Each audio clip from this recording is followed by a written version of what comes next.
Hai, halo. Jadi kali ini mau ngomongin agak panjang, jadi mungkin video ini sekitar 3 atau 4 menitan. Dan ya, sekitar minggu lalu atau 2 minggu lalu sekitar itu,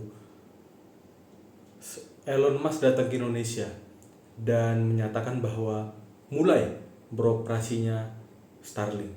Ya, Elon Musk mengumumkan langsung di Indonesia, langsung ke Indonesia bahwa Starlink akan mulai beroperasi di Indonesia.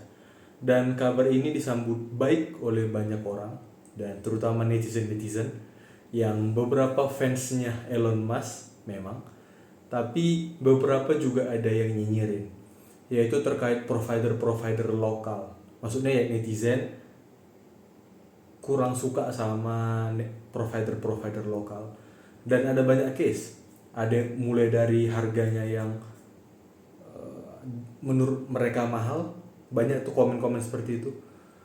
Dan juga komen-komentar yang bahwa lo katanya untuk negeri, untuk bangsa, kita kan negara berkembang tapi kok mahal banget gitu kan. Dan beberapa juga kayak oke, harga mahal tapi kok jaringannya kok putus-putus, ngadat-ngadat. Jadi bukan masalah kencang lambat dulu nih.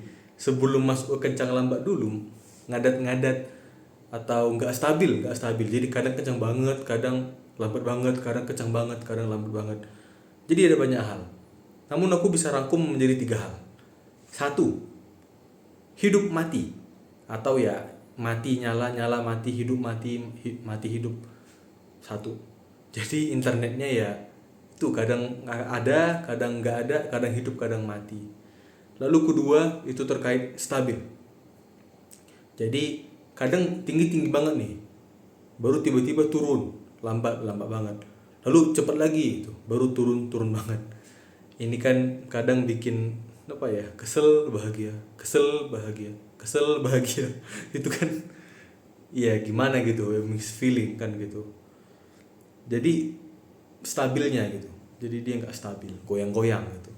Baru ketiga ya yang paling umum lah, ya lambat gitu kan, gak kenceng, kurang kenceng gitu. Tapi yang aku mau masuk adalah apakah memang nanti kalau Starlink masuk kondisi bakal berubah lebih baik gitu. Gimana ya, kalau aku lihat dari harganya sih, Starlink dari harganya lumayan tidak terjangkau bagi khalayak ramai, khalayak banyak. Jadi aku sendiri sih prediksi bahwa Starlink ini akan pertama-tama digunakan oleh organisasi-organisasi yang punya duit banyak, namun mereka lokasinya itu secara geografis itu di daerah-daerah yang tidak terjangkau internet. Atau dari 3 tadi, apakah hidup mati, atau jaring nggak stabil, atau memang lambat, atau mungkin keempat memang nggak ada aja atau belum ada aja gitu. Jadi kan itu, jadi Starlink jadi upaya ya P3K lah menurutku ya. Jadi itu prediksiku. Jadi mungkin 1 atau 2 tahun ke depan di Indonesia Starlink itu mungkin masih dipakai oleh satu organisasi yang punya duit lumayan banyak. Dua, namun lokasi geografisnya di daerah yang tadi tuh, apakah ya pokoknya internet bermasalah lah gitu. Dan ketiga, Starlink ini cuma P3K doang atau apa ya? Ya semacam solusi sementara aja. Nah, di sini intriknya.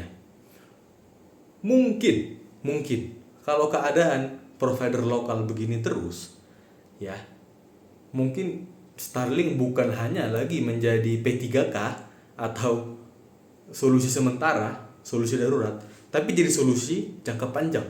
Mungkin jadi solusi selamanya, mungkin jadi kebiasaan, jadi default aja gitu Starlink. Nah lo gimana kan gitu.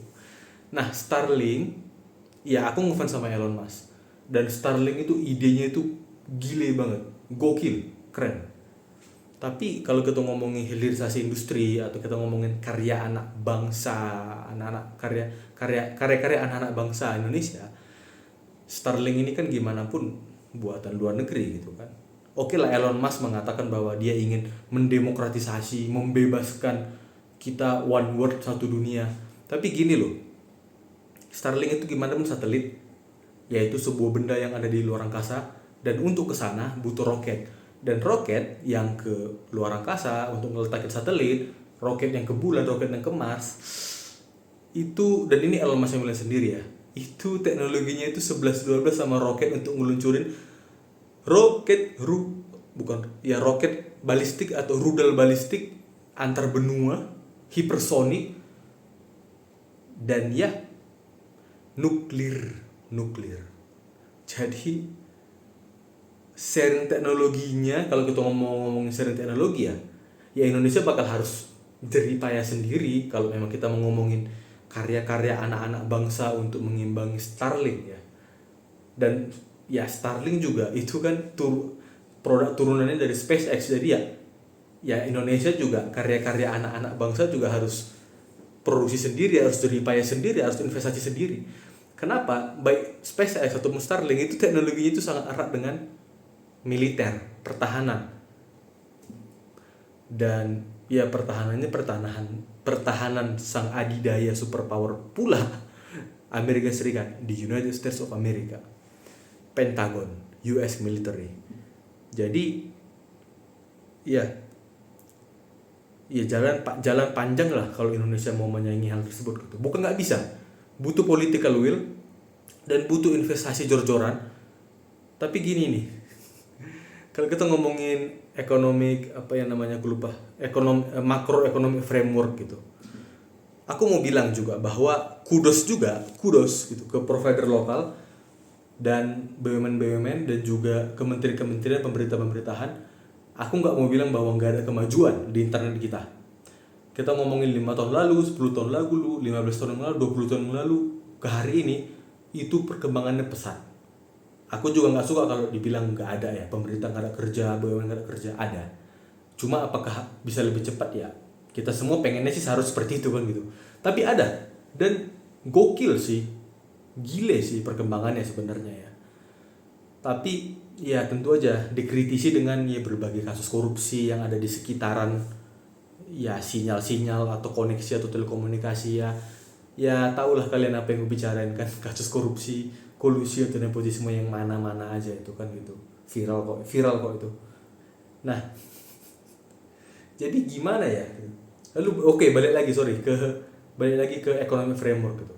Jadi 5 tahun ini kemajuan internet, 10 tahun ini kemajuan internet, itu kita balikkan lagi ke diri kita sebagai anak bangsa Indonesia. Udah kita apain tuh internet selama 5 tahun ke belakang? Udah kita apain tuh internet selama 10 tahun ke belakang? Kita buat produktif nggak? Kita buat untuk berkreasi nggak? Kita buat untuk menambah nilai nggak? Kita buat untuk menghasilkan profit nggak secara finansial, uang atau ekonomi? Kita buat untuk jualan nggak? Kita buat untuk ngasilin duit nggak? Cuan, uang nggak? Kita buat untuk ekspor nggak? Jadi kembali ke kita lagi gitu. Dan kalau memang kita gunakan internet itu untuk produktif, maka kita akan bayar pajak secara langsung atau nggak langsung ya. Kalau makan di restoran kan kita bayar pajak secara nggak langsung kan gitu, kira-kira gitu. Dan ya kalau misalnya kita dapat duit dari internet gitu. Jadi itu harusnya digital ekonomi dan internet ekonomi kan gitu. Dan itu yang nggak bisa Presiden Jokowi yang ngomong-ngomong cuap-cuap, ya harus kita, saya, kamu, kalian, ya seluruh anak bangsa Indonesia, rakyat Indonesia, masyarakat Indonesia, warga Indonesia yang memang berjuang ke arah sana gitu. Jadi nanti kalau Starlink sudah